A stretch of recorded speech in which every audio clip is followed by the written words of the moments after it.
मेरठ जिले की रहने वाली निशा परवीन जन्म से ही ना तो बोल पाती हैं और ना ही सुन पाती हैं। बावजूद इसके निशा ने अपनी इस दिक्कत को कभी अपनी कमजोरी नहीं बनने दिया और वो बैडमिंटन की बेहतरीन खिलाड़ी बनी। लेकिन अब उनके साथ भेदभाव किया जा रहा है, जिससे नाराज होकर वो मीडिया के सामने आई है। दरअसल निशा परवीन बैडमिंटन की इंटरनेशनल खिलाड़ी हैं, जो कि कई देशों में खेलकर मेडल भी जीत चुकी हैं। लेकिन अब अपने ही देश में उन्हें परेशान किया जा रहा है। निशा परवीन के मुताबिक उनकी कोऑर्डिनेटर सोनू आनंद शर्मा उनके साथ भेदभाव करती हैं और उन्हें आगे बढ़ने से रोक रही हैं।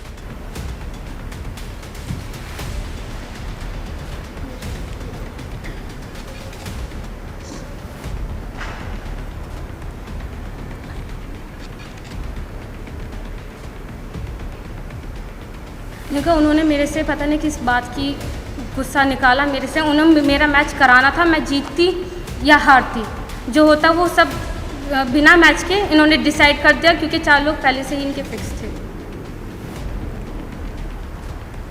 अब मैंने उनसे बोला कि आप क्यों कर रहे हैं मेरे साथ ऐसा, तो उन्होंने कहा कि नहीं, हम तुम्हें निकाल देंगे अगर आप ज़्यादा बोलोगे। दरअसल कुछ दिनों पहले दिल्ली के जवाहरलाल नेहरू स्टेडियम में all India sports council of the deep का नेशनल सिलेक्शन ट्रायल हुआ।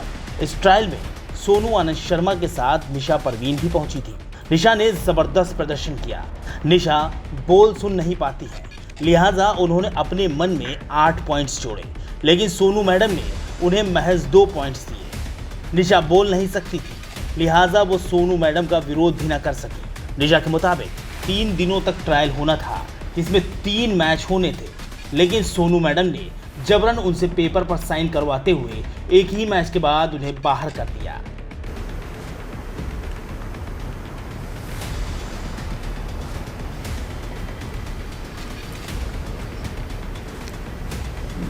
फिर उसमें भी वो पॉइंट्स गलत लिखे गए। मैंने उनसे बोला कि मेरे पॉइंट्स ये गलत लिख रहे हैं आप लोग, कि मेरे कम ज़्यादा हैं, आपने कम लिखे हैं। फिर उन्होंने बोला कि नहीं, आप यहाँ साइन करो और वहाँ बाहर वेट करो दूसरे मैच का।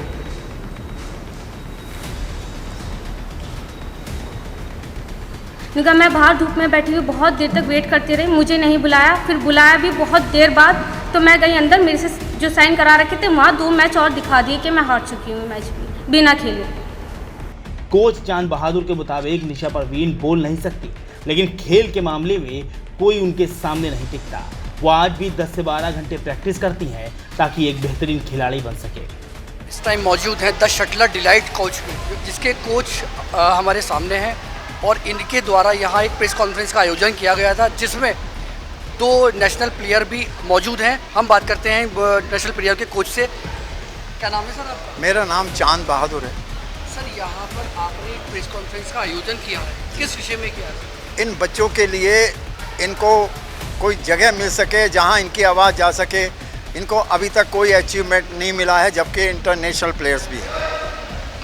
अभी सर आपके बैडमिंटन उसमें दिल्ली में एक टूर्नामेंट हुआ था, उसमें इस बच्ची के साथ क्या हरेसमेंट हुआ था, जिसके लिए आपने एक प्रेस कॉन्फ्रेंस का आयोजन किया सर? सर, वहाँ पर इतनी बुरी बातें थी, जिसकी वजह से मैं आपको क्या डिस्क्राइब करूँ। मैंने पेपर में भी कहा है, और वैसे भी मैं आपको बता देता हूँ कि हर तरह से वहाँ पर कोई भी चीज़ ठीक नहीं थी, उचित व्यवस्थित नहीं थी। टूर्नामेंट के नाम पर एक फ्रॉड था, एक आपस में एक मैनिपुलेशन था। निशा ने मीडिया के सामने आते हुए अपने साथ हुई ज्यादती को सभी से साझा किया।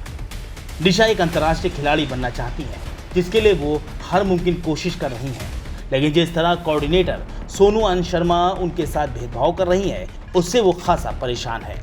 इतना ही नहीं, निशा आने वाले वक्त में ब्राज़ील में होने वाले मैच में शामिल होकर देश के लिए मेडल भी जीतना चाहती हैं। 5:30 बजे यहाँ आ जाती है, फिर ये 8 बजे यहाँ से जाती है, फिर 9 बजे वापस आती है, खेलने के लिए प्रैक्टिस होती है। 1 बजे यहाँ से जाती है, फिर 4 बजे दोबारा आती है, फिर 7-8 बजे तक खेलती है। ये वो बच्ची है जो 8 से 10 घंटे डेली रोज़ाना प्रैक्टिस करती है। उसके बाद भी इसके साथ इतना हरेसमेंट होने के बावजूद ये बच्ची अभी तक डटी हुई है। ये चाहती है कि मैं देश के लिए कुछ करूं, आगे बढ़ूं। मेरठ से कैमरामैन आसिफ सैफी के साथ शाहरुख सैफी। सब्सक्राइब करें आपका अपना चैनल न्यूज़ टाइम नेशन, और हर खबर सबसे पहले पाने के लिए बेल आइकॉन जरूर दबाएं। और हाँ, खबरें पसंद आ जाएं तो लाइक और शेयर करना ना भूलें।